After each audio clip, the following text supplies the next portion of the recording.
Hello student, नमस्कार, जय हिंद। मैं हूं राजेश सिंह और आज मैं आप लोगों के लिए सॉलिड स्टेट थर्ड लेक्चर लेकर आया हूं। तो चलिए आज का लेक्चर शुरू करते हैं। आज हम लोग पढ़ने जा रहे हैं Bravais lattice and unit cell.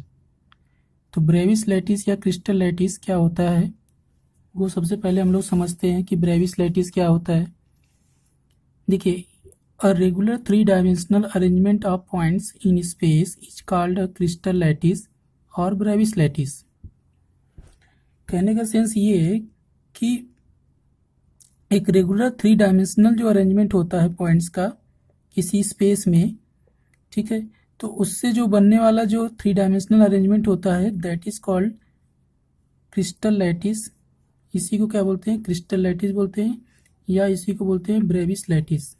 ठीक है, तो ये फ्रेंच मैथमेटिशियन थे ब्रेविस, जिसके नाम पर इसका नाम पड़ गया ब्रेविस लैटिस। ठीक है, तो कोई भी जो रेगुलर थ्री डायमेंशनल जो होता है अरेंजमेंट पॉइंट्स का किसी स्पेस में, तो उसके रिपीटिशन करने से क्या होता है कि हमको मिलता है ब्रेविस लैटिस मिलता है या क्रिस्टल लैटिस बनता है। जैसे देखिए, each point in a lattice is called lattice point या लैटिस साइड। हर एक पॉइंट जो लैटिस में होता है उसको हम लोग क्या बोलते हैं? लैटिस साइड या लैटिस पॉइंट कहते हैं। देखिए, जैसे कि इस डायग्राम में देखिए, इस डायग्राम में ये जो आपको पूरा सा बड़ा सा स्ट्रक्चर दिख रहा है, इसको बोलते हैं स्पेस लैटिस या क्रिस्टल लैटिस या ब्रेविस लैटिस भी बोला जाता है। ठीक है, तो इसमें ये जो पॉइंट्स हैं ये सब क्या हैं? ये सब लैटिस पॉइंट्स कहे जाते हैं, क्योंकि इन्हीं के एक्सटेंशन करने से थ्री डायमेंशन में अगर इसी को एक्सटेंड करते चले जाएं तो हमको क्या मिल जाता है? स्पेस लैटिस मिल जाता है। ठीक है, तो यहाँ पे टोटल 14 जो है ब्रेविस लैटिसेस पॉसिबल होती हैं, जो कि फ्रेंच मैथमेटिशियन के नाम पे इसका नाम रखा गया। नेक्स्ट चीज जो होती है वो समझ में आती है कि यूनिट सेल क्या होता है। यूनिट सेल क्या होता है कि smallest 3D portion of crystal lattice और space lattice by repeating unit cell in 3D space lattice is formed called unit cell. देखिए, यूनिट सेल क्या होता है कि जब हम एक स्मॉलेस्ट पोर्शन होता है, पहली चीज तो ये समझ लीजिए, यूनिट सेल क्या होता है? स्मॉलेस्ट 3D पोर्शन होता है, स्मॉलेस्ट 3D पोर्शन। तो स्मॉलेस्ट 3D पोर्शन किसका होता है? क्रिस्टल लैटिस का। क्रिस्टल लैटिस का जो स्मॉलेस्ट 3D पोर्शन होता है, जिसके रिपीट करने से क्या बनता है? स्पेस लैटिस बनता है, स्पेस लैटिस बनता है। जैसे हमारी जो बॉडी होती है, तो बॉडी जो है सेल से बना होता है, छोटे छोटे सेल से बना होता है। अब उन्हीं सेल का रिपीटिशन करते चले जाते हैं तो पूरी बॉडी का फॉर्मेशन हो जाता है।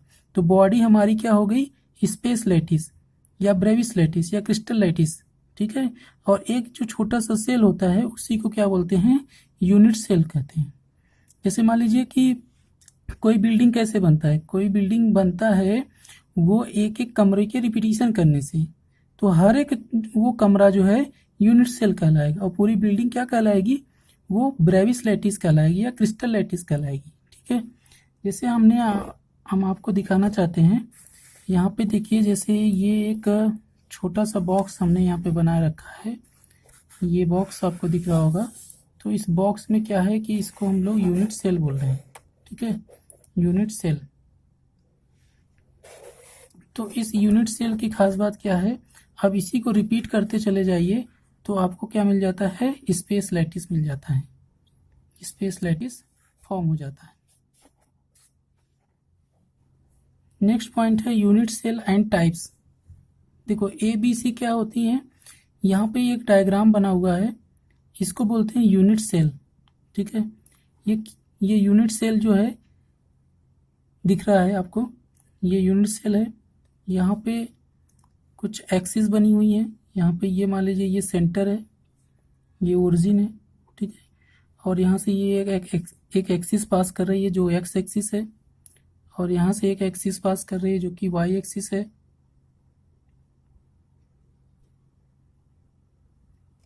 तो ये वाई एक्सिस हो गया और ये क्या है? जेड एक्सिस है। अब यहाँ पे जो अल्फा है, अल्फा जो है 2 एक्सिस के बीच में एंगल है, बीटा यक्स और जेड के बीच में एंगल है, और गामा जो है किसके किसके बीच में एंगल है, यक्स और वाई के बीच में। यहाँ पे जो ए बी और सी हैं क्या है, वो साइड्स हैं। तो ये क्यूबॉइड टाइप का है, ठीक है, जिसमें साइड्स क्या हैं, डिफरेंट हैं। एक साइड ए है, एक बी है, तो दूसरा सी है, ठीक है। तो एक बी साइड है, यहाँ से यहाँ तक की इसकी डिस्टेंस है, ये ए है, इसकी डिस्टेंस यहाँ से लेकर के यहाँ तक की इसकी डिस्टेंस है, यहाँ तक ये कहलाएगी। उसी तरीके से ये बी है, यहाँ से यहाँ तक की डिस्टेंस बी कहलाएगी, और यहाँ से लेकर के यहाँ तक की डिस्टेंस क्या है, वो सी है। तो ए बी सी क्या है, वो साइड्स हैं या एज लेंथ हैं। Edge length of the unit cell, A B C is called edge length of the unit cell, and alpha beta gamma is called angles between the axis.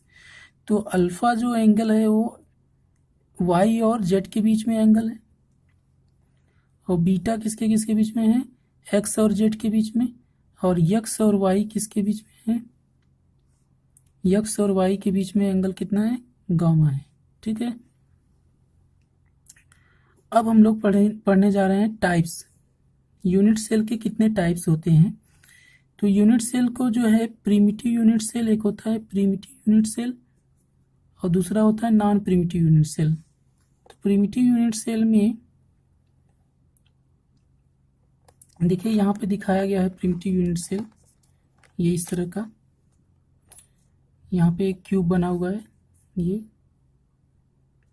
Cubicle structure है, ठीक है। यहाँ पे atoms को sphere मानते हैं, ठीक है। एटम्स को क्या कंसीडर किया जाता है, ये स्फीयर हैं, ये सब क्या है, स्फीयर्स हैं। तो यहाँ पे ये सब कॉर्नर्स कहलाते हैं, ये सब क्या है, कॉर्नर्स हैं।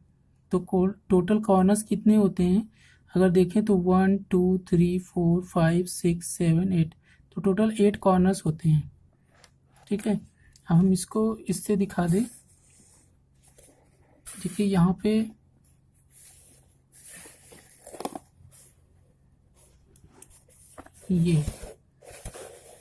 यहाँ पे ये कॉर्नर है, दिस इज कॉल्ड कॉर्नर। क्या है, कॉर्नर, वन कॉर्नर ये है, ठीक है। यहाँ पे कॉर्नर दिख रहा है, this is called one corner. ये 2 कॉर्नर, दूसरा कॉर्नर ये है, ये तीसरा कॉर्नर ये है, ये भी तो एक कॉर्नर है, और ये चौथा कॉर्नर है, एक ये कॉर्नर, तो ये एक कॉर्नर है। 4 कॉर्नर्स हो गए।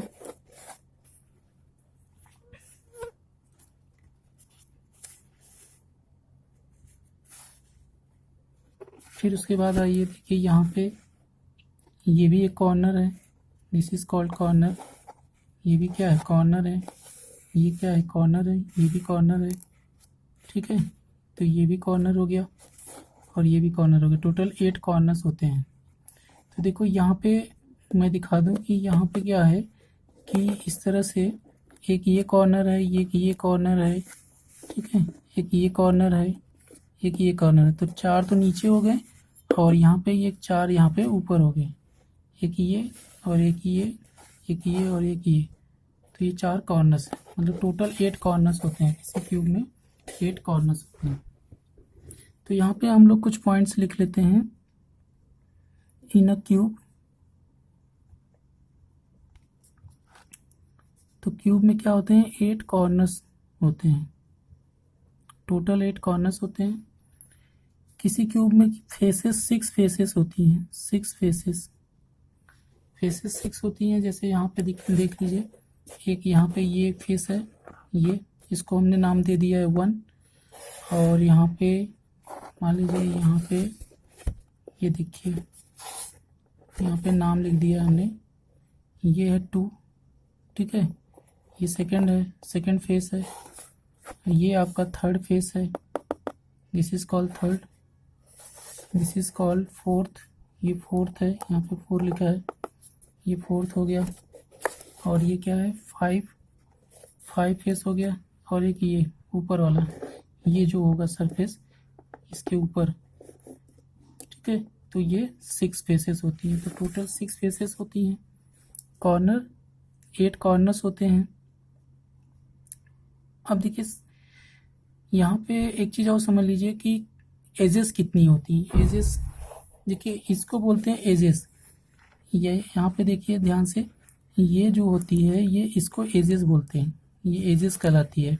तो 1 एजेस ये हो गया, एक यहाँ पे देखिए एक 2 हो गया, ये भी तो एजेस है।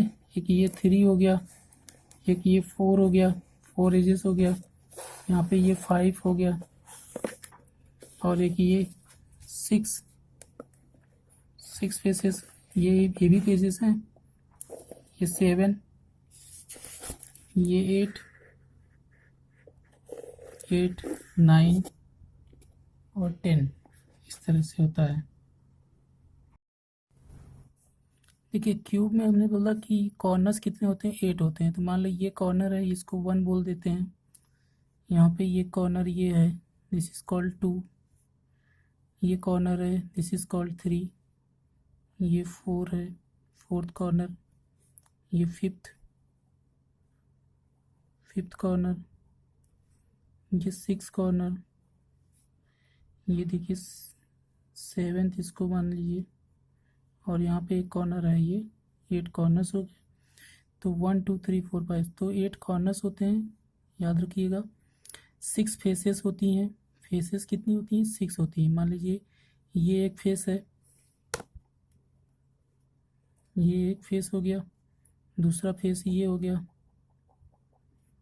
तीसरा फेस ये हो गया, चौथा फेस ये नीचे वाला, पांचवा ये फेस हो गया, और छठा इसके पीछे होगा।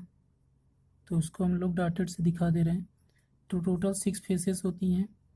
एजेस कितनी होती हैं, एजेस देखिए, एजेस में देखिए 2 और 3 वाला के बीच में, ये पहले 1 और 2 के बीच में देख लीजिए, ये एक एजेस है। 2 और 3 के बीच में दूसरा एजेस है। 3 और 4 के बीच में ये तीसरा, ये चौथा, ये पांचवा, ये छठा, ये सातवां, ये 8वां एजेस है। ये 9वां हो गया, ये 10वां हो गया, और ये 11वां, और ये 12वां। तो टोटल 12 फेसेस हो, टोटल 12 एजेस होती हैं। एजेस कितनी होती हैं, 12। सरफेस एरिया, देखिए किसी क्यूब में जो सरफेस एरिया होता है, सरफेस एरिया वो क्या होता है, this is equal to 6a²। तो सरफेस एरिया 6a² होता है। वॉल्यूम क्या होता है, अगर मान लीजिए एज लेंथ ए है तो वॉल्यूम क्या हो जाएगा किसी क्यूब के लिए, ए क्यूब होता है। ए क्यूब क्या होगा, वॉल्यूम होगा। बॉडी डायगोनल कितने होते हैं, तो 4 बॉडी डायगोनल होते हैं। 4 बॉडी डायगोनल होते हैं। 4 बॉडी डायगोनल होते हैं, ठीक है। तो बॉडी डायगोनल का मतलब समझ में आ रहा है कि जैसे यहाँ पे इसको उठाएं और इससे मिला दें तो ये एक बॉडी डायगोनल होगा। इसको उठाएं और इसको इससे मिला दें तो ये बॉडी डायगोनल बनेगा। और इसको उठाएं, इससे मिला दें तो 2 बॉडी डायगोनल बनेगा। इसको उठाएं और इससे मिला दें, बॉडी के सेंटर से पास करना चाहिए, एक ये हो जाएगा। और इसको उठाएं और इसको नीचे यहाँ से मिला दें तो ये 4th बन जाएगा। तो 4th बॉडी डायगोनल होते हैं। अब समझिए कि कोई भी, जैसे मान लीजिए हमने कहा कि types of unit cell. Types of unit cell में देखो, एक होता है primitive unit cell. Primitive unit cell, तो प्रिमिटिव यूनिट सेल में क्या होते हैं कि जो एटम्स होते हैं, atoms are present only at the corners. सिर्फ और सिर्फ कहाँ होते हैं, कॉर्नर्स पर होते हैं और कहीं नहीं होते हैं। तो इस केस में क्या होता है कि एटम्स कहाँ होते हैं, सिर्फ कॉर्नर्स पे होते हैं। देखिए जैसे यहाँ पे हमने एक डायग्राम बनाया है, तो ये जो होंगे ये सब क्या हैं, कॉर्नर्स हैं। ये भी कॉर्नर है, ये भी कॉर्नर है, ये भी कॉर्नर है, ये सब कॉर्नर है। तो टोटल 8 कॉर्नर्स होते हैं। यहाँ पे एटम्स लगे हुए हैं, ये सब एटम्स हैं, ठीक है, ये सब एटम्स हैं। अब कोई भी इसमें इस टाइप की जो प्रिमिटिव यूनिट सेल होती है, इस तरह में क्या होता है कि सिर्फ और सिर्फ एटम्स कॉर्नर्स पे होते हैं। और कोई भी एटम्स अगर कॉर्नर पे लगा होता है तो उसका 1/8 कंट्रीब्यूशन मिलता है, यानी उसका 1/8 पार्ट जो होगा वो इस यूनिट सेल में आएगा, बाकी 7/8 पार्ट उसके बाहर चला जाता है, ठीक है। अब देखिए यहाँ पे जो कॉर्नर्स पे एटम लगे होते हैं उनका 1/8 कंट्रीब्यूशन मिलता है, यानी इसकी वजह से भी 1/8 आएगा, इसकी वजह से भी 1/8 आएगा, इसकी वजह से भी 1/8 आएगा, इसकी वजह से भी 1/8 आएगा, 1/8 यहाँ भी आएगा, 1/8 यहाँ भी आएगा, 1/8 यहाँ भी आएगा। तो इस तरह से 1/8 हर एक कॉर्नर पे जो एटम लगा है उसका 1/8 कंट्रीब्यूशन इस सेल में आएगा, इस यूनिट सेल में आएगा, ठीक है। तो यहाँ पे total effective number of atoms जो आएंगे Z is called rank of the unit cell.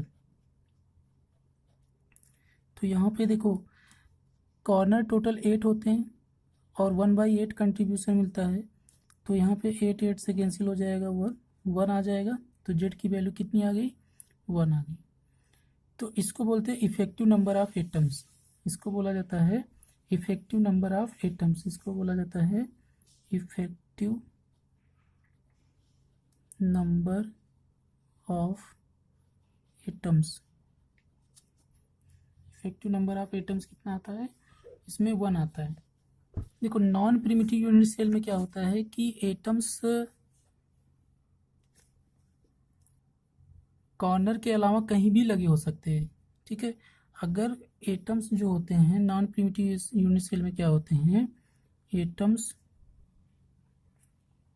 Present corners पे तो होते ही हैं, as well as other places, other places पे भी हो सकते हैं, जैसे बीसीसी है, तो बीसीसी में कहाँ पे हो सकते हैं, बॉडी सेंटर, इसको बोलते हैं बॉडी सेंटर यूनिट सेल। तो बॉडी सेंटर यूनिट सेल में जो है, यहाँ पे देखिए डायग्रामेटिकली समझिए, यहाँ पे कॉर्नर्स पे एटम्स लगे होते हैं, हर एक कॉर्नर पे रहते हैं और बॉडी के सेंटर पर भी होते हैं। तो बॉडी के सेंटर पे एक एटम होता है और बाकी सब क्या पे होते हैं, कॉर्नर्स पे लगे होते हैं, इसको बीसीसी बोलते हैं। अब देखिए यहाँ पे बीसीसी के केस में अगर हम जेड की वैल्यू निकालें, जेड की वैल्यू, तो यहाँ पे कॉर्नर्स हैं, तो कॉर्नर्स की वजह से कितना आएगा, 8 इंटू 1/8 आएगा, क्योंकि कॉर्नर पे कोई एटम लगा तो उसका कंट्रीब्यूशन 1/8 आता है। बट जो बॉडी के सेंटर पे होता है उसका पूरा का पूरा कंट्रीब्यूशन उसी यूनिट सेल में आएगा, तो 8 से 8 कैंसिल हो जाएगा, आ जाएगा 1 और ये +1 दैट इज इक्वल टू 2। तो इसमें जेड की वैल्यू आता है 2 आता है। तो याद रखिएगा बीसीसी के लिए इफेक्टिव नंबर ऑफ एटम्स आएगा 2। एफसीसी के लिए देखो, एफसीसी में क्या होता है कि कॉर्नर्स पे एटम्स लगे होते हैं, तो 8 कॉर्नर्स होता है, 1 2 3 4 5 6 7 और 8। और कहाँ पे लगे होते हैं, 6 फेसेस पे लगे होते हैं, तो ये यहाँ पे 1 2 3 4 5 एंड 6, तो 6 फेसेस पे लगे होते हैं। तो इस केस में अगर हम जेड की वैल्यू कैलकुलेट करें, देखिए कोई भी एटम्स अगर फेस के सेंटर पे होता है तो उसका 1/2 कंट्रीब्यूशन मिलता है, और कॉर्नर पे होता है तो 1/8 कंट्रीब्यूशन मिलता है, और कोई बॉडी के सेंटर पे होता है तो उसका पूरा का पूरा कंट्रीब्यूशन उसी कमरे में आता है, 1/8 कॉर्नर्स की वजह से आता है। अब देखो यहाँ पे जेड निकाल सकते हैं, तो जेड इक्वल टू हो जाएगा 8 इंटू 1/8, 6 फेसेस हैं तो हाफ कंट्रीब्यूशन आएगा, तो 8 से कैंसिल हो जाएगा, तो ये आ जाएगा 1 + 3 दैट इज इक्वल टू 4। तो इफेक्टिव नंबर ऑफ एटम्स कितने आ गए, 4 आ गए। अब देखो ईसीसी में क्या होता है, ईसीसी में यहाँ पे एटम्स कॉर्नर पे लगे होते हैं, ठीक है, कॉर्नर्स पे होते हैं, किसी 2 फेसेस पे होते हैं, किन्हीं 2 अपोजिट फेसेस पे लगे होते हैं। आप इस पे लगा दिए तो इसके अपोजिट ये फेस होगा। अगर सपोज डेट आप यहाँ नहीं लगाना चाहते, आप यहाँ लगाना चाहते हैं, आप यहाँ पे लगा दीजिए। लेकिन अगर यहाँ पे आपने एटम्स को रखा तो उसके बाद तो यहाँ पे एटम्स को रखना पड़ेगा, उसके अपोजिट यही है। तो इसके लिए जेड की वैल्यू कैलकुलेट कर लीजिए। तो जेड इक्वल टू आ जाएगा 8 कॉर्नर्स पे लगे हुए हैं 1/8 प्लस 2 फेसेस पे लगे हुए हैं और फेसेस पे 1/2 कंट्रीब्यूशन मिलता है। ठीक है, तो ये आ जाएगा 1 + 1 दैट इज इक्वल टू 2। तो 2 आ जाता है। अब हम लोग बात करने जा रहे हैं 7 क्रिस्टल सिस्टम की। ठीक है, आज हम लोग यहाँ पे इसको पहले समझते हैं क्या होता है 7 क्रिस्टल सिस्टम, फिर मैं आपको याद करने का ट्रिक भी बताऊंगा कैसे याद किया जाता है।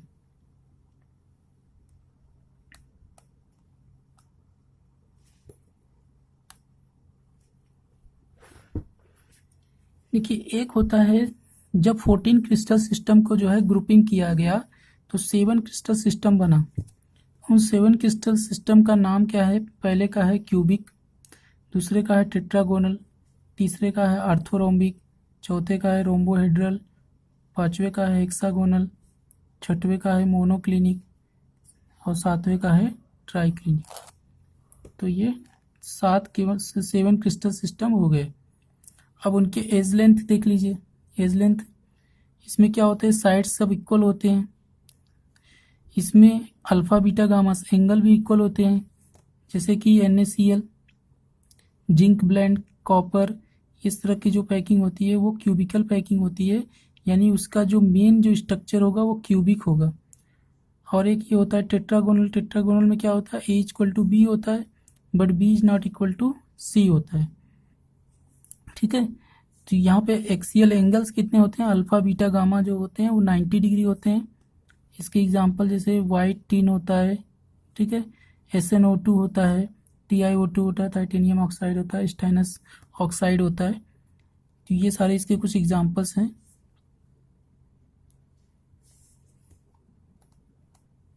नेक्स्ट है रोम्बोहेड्रल। रोम्बोहेड्रल में क्या होता है कि साइड्स आर इक्वल, A=B=C होता है, अल्फा बीटा गामा क्या होता है, इक्वल होता है बट 90 नहीं होता है।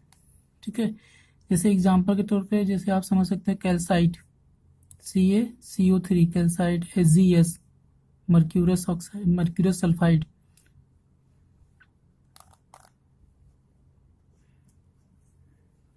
देखिए, एक चीज और समझ लीजिए, यहाँ पे जैसे हेक्सागोनल होता है। हेक्सागोनल क्या होता है, इसमें A=B होता है बट B=C है। यहाँ पे अल्फा बीटा जो होता है वो 90 होता है बट गामा 120 होता है। तो ये ध्यान रखिएगा। इसका एग्जांपल जैसे ग्रेफाइट हो गया, जिंक ऑक्साइड हो गया, कैडमियम सल्फाइड हो गया, ये कुछ एग्जांपल्स हैं इसके। नेक्स्ट होता है मोनोक्लिनिक। मोनोक्लिनिक में क्या होता है कि A=B होता है और B=C होता है। अल्फा गामा के इक्वल होता है बट बीटा 90 नहीं होता। मोनो मीन्स होता है 1, तो 1 एंगल जो होता है वो बीटा जो होता है वो 90 नहीं होता है। ऐसे एग्जांपल के तौर पे जैसे मोनोक्लिनिक सल्फर होता है Na2SO4.10H2O। ठीक है, तो ये जो है ये ग्लोबल सॉल्ट का फॉर्मूला होता है Na2SO4.10H2O। तो ये मोनोक्लिनिक्स में आता है, कंसीडर किए जाते हैं, एग्जांपल हैं। देखिए, ट्राई क्लिनिक में क्या होता है कि A=B=C, अल्फा बीटा गामा जो होते हैं वो 90 नहीं होते हैं। K2Cr2O7, देखो एग्जांपल देख लीजिए, K2Cr2O7 कॉपर सल्फेट .5H2। तो यहाँ पे ये भी जो है एग्जांपल होते हैं किसके, ट्राई क्लिनिक के। देखो, ट्राई क्लिनिक को जो है हम लोग जो है इसको बोलते हैं मोस्ट अनसिमेट्रिकल।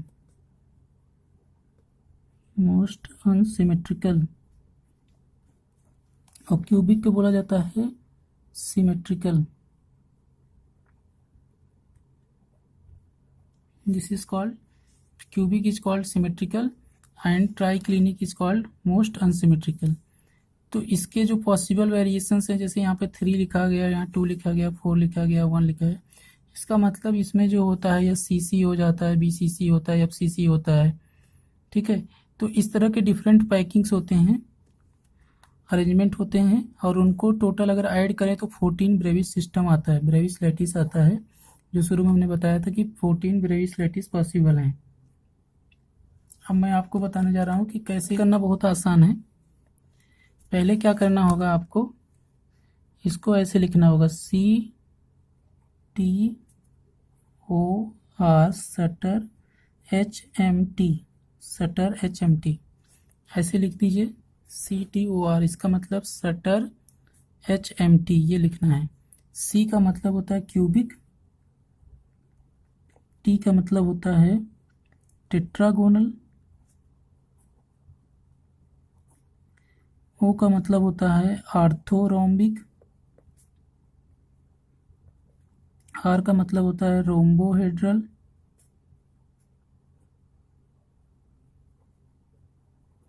H का मतलब होता है हेक्सागोनल, M का मतलब होता है मोनोक्लिनिक और T का मतलब होता है ट्राइक्लिनिक। ठीक है। अब देखिए इसके साइड्स कैसे याद करते हैं। क्यूबिक के लिए इसमें A equal to B equal to C, पहले तो सबके लिए A equal to B equal to C लिख लो, इसके लिए भी लिख लो, रोम्बोहेड्रल के लिए भी पहले लिख लो, सबके लिए पहले लिख लो, हेक्सागोनल के लिए लिख लो, मोनोक्लिनिक, ट्राइक्लिनिक, सबके लिए लिख लिया। ये सब साइड्स हैं।